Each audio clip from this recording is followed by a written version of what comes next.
Blessings in the love and in the light of our one infinite creator. Welcome, my brothers and sisters, to the Law of One channel. I am Robert, your humble teacher, student, host of the Law of One. Today's conscious channeling from LL Research, love you, occurred December 7th, 1980. And let's go ahead and get into it. Questioner asked, is there also one known in the Bible as Satan that lives? Latwii goes on to answer, there is, my brother, an entity in people's hearts known as Satan to them. However, this entity is part of the illusion of your density. The reality or seeming reality of evil is as natural to those who dwell in your physical density as the darkness. The vibration in which you live is made of many pairs of opposites, and the interplay between these causes movement. To live is to move, and the principle, which has been called Satan, is something within consciousness which repels and thus causes growth and movement. There are some drawn to the negative or evil principle who may be said perhaps to be fond of satanic, and those people are truly not pleasant. But they simply had chosen a path of separation from the Father, a path of belief in the importance of the self. This leads such people to desire power, especially over others. There is no being known as Satan on your physical plane, nor has there ever been. However, the vibrational principle from which this concept received its ancient name is a thought form, which is a reality of your illusion. The one known as Satan is merely the shadow of evil thoughts. Given fear enough, evil thoughts can do harm, can cause fear and pain and anguish. This power is given to the satanic principle only through the fear of the one who is feeling the difficulty. There is no reality to the fear, and thus it is said, love casteth out fear. The one principle called Satan is a lonely and sad thought form, and we would say to you, accept this principle as a part of yourself, as that within you, if you will, which spurs you on to growth, to new understandings, and to desire for truth. Love this entity, therefore, and take all strength from this mere shadow. I am Latwii, and we understand your question. You are speaking of what this instrument knows as Armageddon. This battle has been underway for some time and in truth is proceeding towards its conclusion. However, only the shadows of its fierce antagonisms reach the physical plane, for this is a battle between light and darkness. There are many, many hosts of those in the service of the infinite creator. We ourselves are in the service of the infinite creator and have formed a confederation in order to do just what we are doing now, to speak to those who desire whatever knowledge we may have to share. These forces of light, of whom we count ourselves, and humble and unworthy number stand, as it has been said in your holy works, in the armor of light. We are given power first from the Creator, who is beyond light and darkness, and from whom we derive love. Secondly, from those upon your planet who are praying, meditating, and living to be loving, sincere, understanding and valuing the good and the beautiful. We face those on the physical, the etheric, and the cosmic forces which derive their substance from the belief and separation from the Creator and from each other.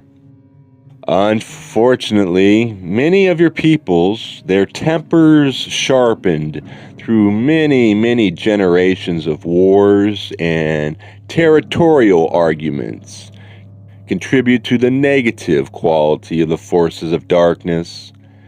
Anger, intense frustration, and the negative emotions associated with greed and envy add also to the aid that the etheric thought forms that are forces of darkness may draw upon, and so the battle plan stands array.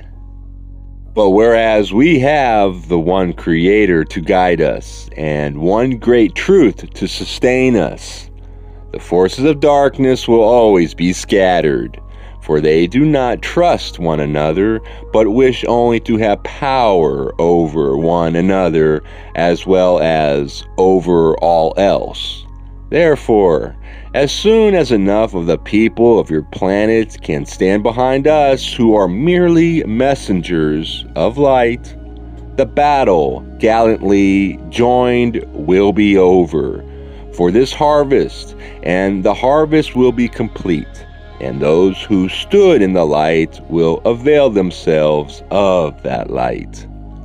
We feel very positive about the coming of this harvest, for it pleases us that many have turned to that light and to that love to seek understanding. Even as the world seems to polarize itself more and more to negativity and separation, yet you will find more and more of those people whom you personally know beginning to seek in some form of spiritual truth, the light and the love of the Creator. Thus this battle, whatever occurs upon your plane, has already been joined, and it is fought with the heart and the minds and the spirits of mankind, not with their physical bodies. This is a great lesson to learn. May we answer you further, my brother? Questioner: Yes, what I would like to know of one person known as Benjamin Franklin, and if he was the Antichrist.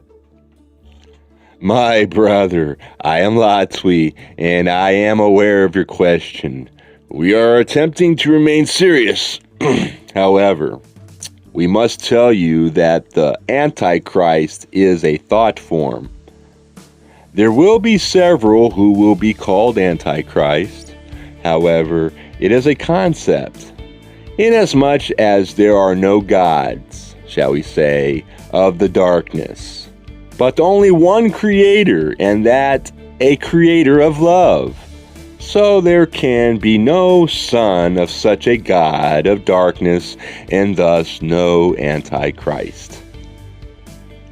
There is, however, a thought form in people's minds, and there will be those who are powerful, rich, and negatively oriented, who will seem to many as the Antichrist, as indeed candidates have been put up already.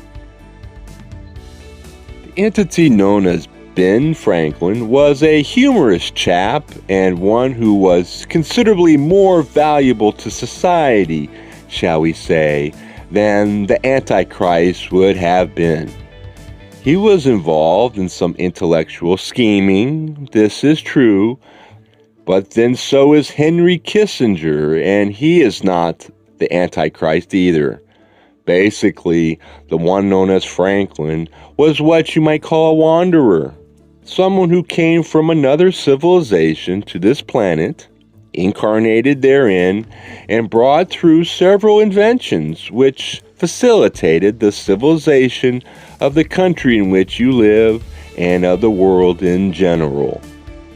We realize that you cannot see the humor of the idea of the Antichrist, but from our vantage point, we exist in a sea of perfect love. And although mistaken ideas occur to people, and we are beginning to understand the great sorrows that you must bear because you cannot see the love about you all the time, we cannot imagine being so convinced of the shadows that we could give them a name. We are sorry in our inability to fully enter into the understanding of your peoples, but we hope that what we have to say may in some way be of help. My friend, we would add one thing for the general edification of those who attend. There were several at the time, shall we say, fathers of our country, as this entity would say, although we do not fully understand the meaning of that term, who took part in a somewhat negative plan together. It may be called a club. It has been called by your peoples Illuminaughty. They actually did not mean harm, but to improve mankind. What has occurred since then was not in the plans of those such as your Jefferson, your Madison, and your Franklin. Those who were a part of this organization and whose imprint can to this day be seen upon your currency, as this instrument would call it. May we ask if there are questions from anyone else at this time?